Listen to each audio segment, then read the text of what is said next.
some of our viewers may be thinking, Angeline, you're a professional coach, you're an entrepreneur, you're a speaker, you're a trainer, you're a mom, you're a wife.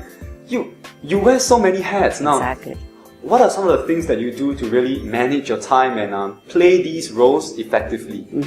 And I think I'm not the only one. I'm sure a lot of your viewers, they are the ones who say, hey, me too, I'm a wife, I'm a mother, I'm a kid, and I have to take care of so many things. We're all juggling so many different types of balls in the air, right? Some of these are bouncing balls where you can hit it still come back to you, but some of them are very fragile balls. It could be made of crystal and glasses, and if you drop them, it may just scatter. That's it, right? So you've got to be very careful to see how do you manage this juggling act itself. The most important thing is really, for me, I learned a lot through PEP myself. Okay, PEP, the Personal Efficiency Program, right, that I so passionately, been involved in sharing with other people. Through PEP, I learned how to prioritize my life so much better. I mean, in the past, I was probably like a lot of executives who are starting up, so ambitious. We just wanted to work and nothing else. We probably spend like 80% of our time working or chasing after that, that dream job, chasing after that position perhaps, right? So because of that, there's a lot of other things that we have to try and probably forego. We have to sacrifice. There's lots of sacrifices we have to make along the way. But I think, once you start achieving certain goals or certain milestones in your life, you start sitting back and reflecting and saying, hey, is this what I really want? So we have to constantly look at prioritizing it and also managing our time. Now, what's most important is really to learn how to take back control of our time and our work. Now, I go around, coaching a lot of senior executives, CEOs, presidents, even ministers. What happens is that a number of them are so engulfed in the work that they're doing. They've forgotten that life is not all about work. Right? Life is not all about work. There's a lot of things it's a combination, right? You look at working, you look at your life, you look at your family, your friend, and most importantly, you can look at yourself. Are you happy with who you are? Are you happy with your health, your financial position? Are you happy with the time that you've actually spent? Are you happy with your personal development and so on? So it's really about looking deep within ourselves and really asking ourselves what are the priorities and really having the power to say no. Well, sometimes we have to learn how to say no, but I think what's really important is to take back control. Now, as I've coached all these executives, a number of them, they have personal assistants, right? Yeah. They have secretaries who manage their time. They have team members, HODs who take away time from them. When I say take away time from them, they are always often busy going from meetings after meetings, right? Back-to-back meetings. Now, who are the ones who booked all these meetings for them? All these people. Yeah. What about themselves? Do they have time meeting with themselves? Do they have time for themselves? No. Why are you letting your time be managed by other people? How do you take back control? It is okay if you have a PA to help manage your time. The main thing is that how do you then learn how to take back control? Now, it's always easy to say, oh yes, I know I must have time management skills, I must know how to juggle, I must know how to prioritize, okay? It is important to put it into practice. Yeah, knowing is one thing, putting it into practice is another thing. So, Angeline, what about the man on the street? I'm sure a lot of our viewers are professionals who have crazy schedules. So, could you just share 3 tips with this group of people who on how they can really manage their time well and use their time efficiently? Okay, I think that's really important, as I've mentioned to you earlier on as well. It really depends on which phase of the life you are in. Yeah. But most important is really looking at prioritizing. Okay, say if you are 20, in your 30s or in your 40s, you have different priorities at different phases in your life. Therefore, you need to first identify what's really important to you at this point in time.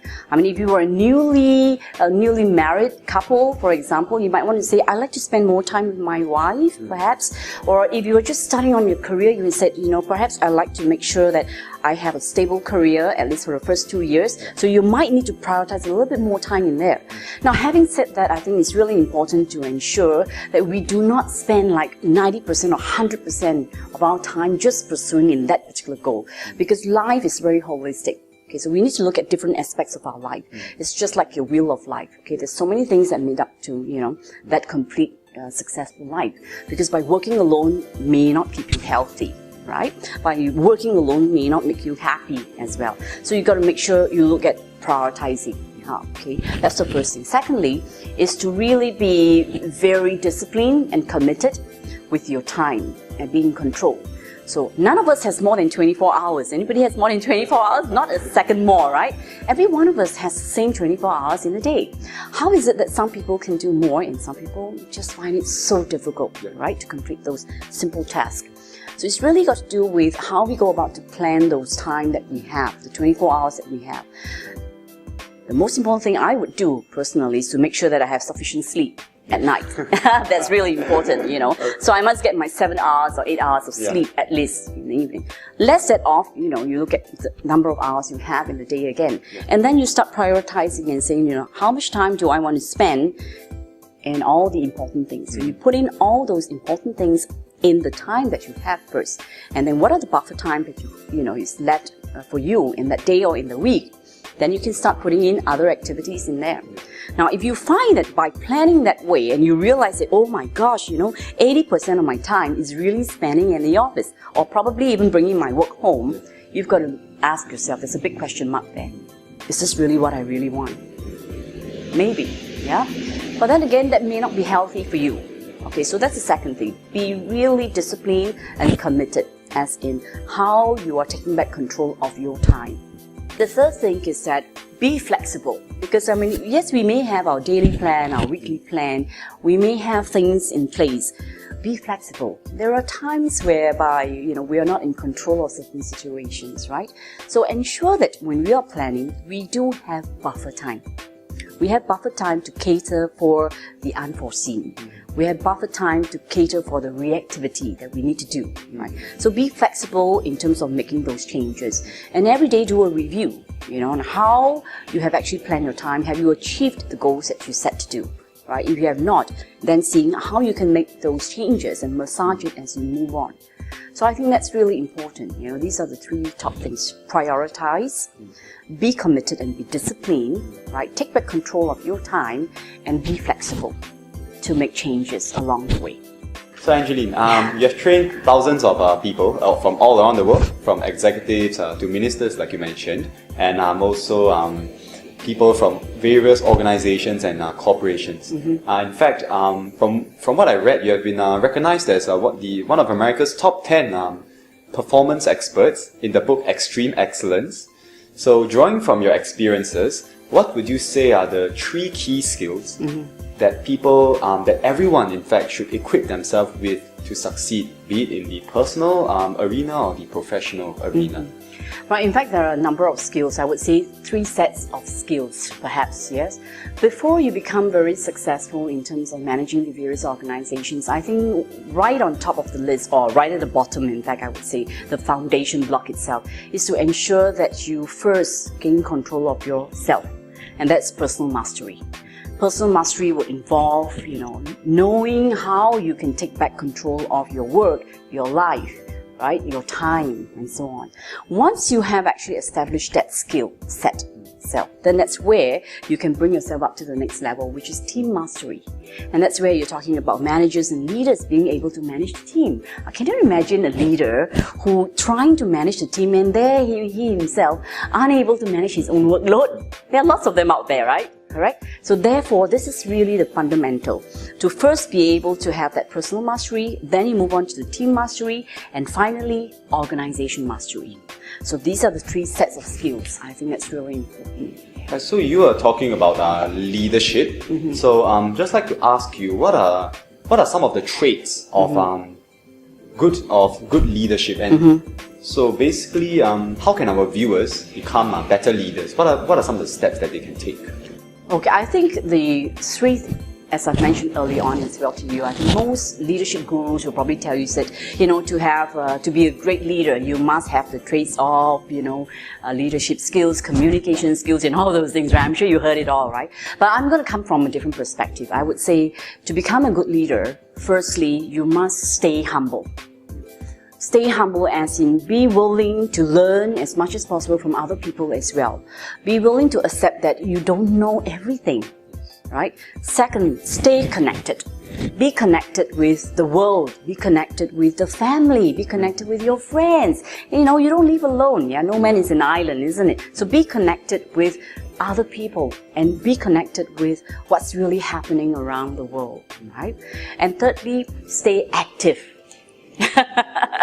I'm sure you've seen a lot of leaders. Yeah. Okay. It's like, okay, I've got so much to do. I just plonk myself there and start, on the computer and so on.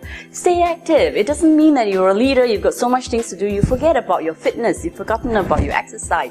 Forgotten about your dancing, your lifestyle. You have to remember that. Stay active. Now, staying active does not mean just physically, also mentally. Right? To challenge yourself, how do you challenge yourself to move up to the next level? Engage yourself in various games, maybe. Communicate with other people. Being active, I think that's really important. So those were the traits of being a great leader. Yes, I think so. I think networking is also another skill that is really essential. And that falls under staying active, because when you're active, you're actively networking, right? Isn't it? Yeah. Okay. But during networking events, how do you, or what are some of the things that you do, to really build a strong rapport with someone whom you have just met? Okay. Well, and that's where a number of individuals, not necessarily leaders per se, yes, a lot of individuals probably find it quite difficult to try and approach a stranger. And not for me, I love strangers. I love people, remember I said that? Yeah. So I can make friends with anyone in the lift, right? On the plane when sitting next to someone else. I always try and get myself, into a conversation with them. I think the important thing is to keep an open mind, right? If the other party may be very shy, because, you could be in some kind of a situation whereby he's waiting for you to make the first move. Yeah. You are waiting for them to make the first move, and nobody's gonna start making that first move. So why not be the one take that initiative, and say, hello, hi, this is I'm Angeline. It was really nice meeting you. Yeah, what are you doing? Where are you going? Why not? I mean, it's always really, encouraging for someone else to try and perhaps compliment you and say, hey, Vincent, you look really nice today. Or even if I don't know who you are, sometimes the lift I do that. I see a young lady being very quiet in the lift, and I'll say, I love the blouse that you're wearing. And she'll say, oh, thank you so much. You make someone else's day, isn't it? Of course, you're not going to be pretentious. Yeah, that's really important. Yeah, you're going to say it from the heart itself. And I think that's really important. Be the first one to be willing to open up. I'm not suggesting you go everywhere down the road and say hi, Of course not. Yeah, of course not. So it's really about being genuinely interested in people. Exactly. Be genuinely interested in people. Be observant. Like I said, stay connected. Remember the second one that I said, staying connected. Connected with people. You're not living in your own world, right? I mean, I hate it when someone walks in and your nose up in the air and then thinking that they are themselves, isn't it? I mean, so what if you're a managing director? Yeah, okay. But there are other people around that's living. Yeah.